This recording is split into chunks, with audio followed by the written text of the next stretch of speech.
నమస్తే 100 TV news కి స్వాగతం.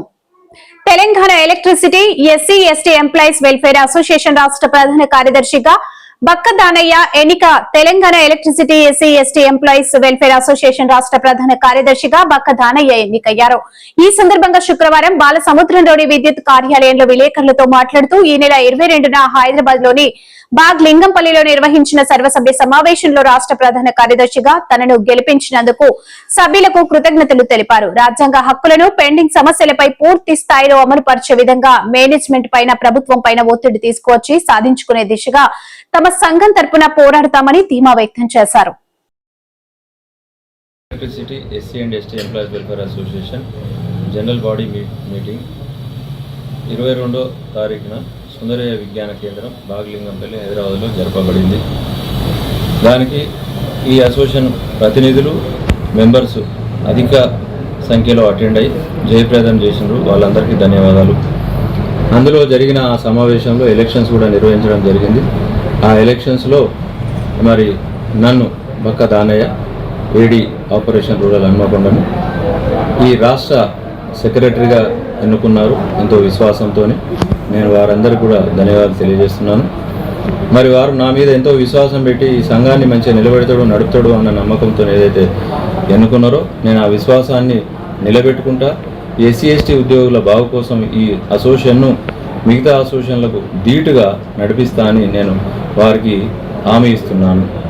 తర్వాత ఎస్సీ ఎస్టీ అసోసియేషన్లు ఈ రాష్ట్రంలో ఏ మేరకు నడవాలనో ఆ మేరకు నడుస్తలేవని నా పర్సనల్ అభిప్రాయము.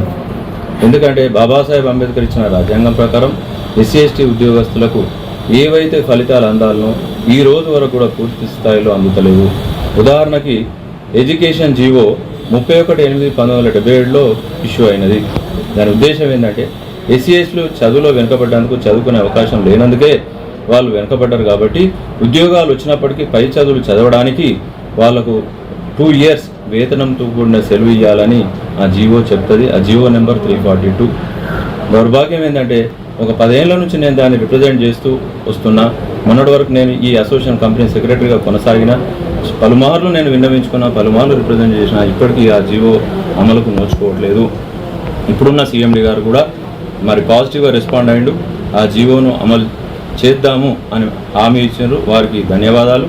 అది త్వరలో అమలు చేసి, చాలామంది ఎస్సీ ఎస్టీలు పేదరికంలో ఉంటారు కాబట్టి సెలవులు పెట్టి చదువుకునే పరిస్థితి ఉండదు. కాబట్టి ఆ జీవో అమలు చేస్తే చాలామందికి చదువుకునే అవకాశం ఇచ్చి వాళ్ళు డెవలప్ కావడానికి సహకరించినట్టు అవుతుంది. కాబట్టి దయచేసి ఆ జీవోను అమలు చేయాలని నన్ను ఎన్నుకున్న ఈ శుభ సందర్భంలో నేను నా మొదటి విజ్ఞప్తిగా నేను మేనేజ్మెంట్ను, అదేవిధంగా గవర్నమెంట్ కూడా కోరుకుంటున్నాను.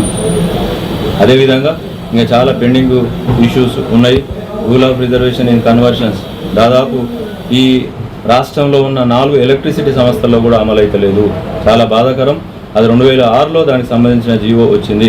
కన్వర్షన్స్లో కూడా ఆ జీవో అమలైతే చాలామంది ఎస్సీ ఎస్టీలకు లబ్ధి చేకూరే అవకాశం ఉన్నది. కాబట్టి ఆ జీవో కూడా అమలు చేయాలని నేను ఈ సందర్భంలో మనవి చేస్తున్నాను. అదేవిధంగా మరి 1991లో స్పెషల్ డ్రైవ్ ద్వారా ఎవరైతే ఎంప్లాయీస్ రిక్రూట్ అయినరో వాళ్ళ జూనియర్స్ కంటే 15,000 నుంచి 17,000 తక్కువ వస్తున్నది. ఇది పలుమార్లు నేను రిప్రజెంట్ చేసినప్పటికీ ఇప్పటికి కూడా పెండింగే ఉన్నది.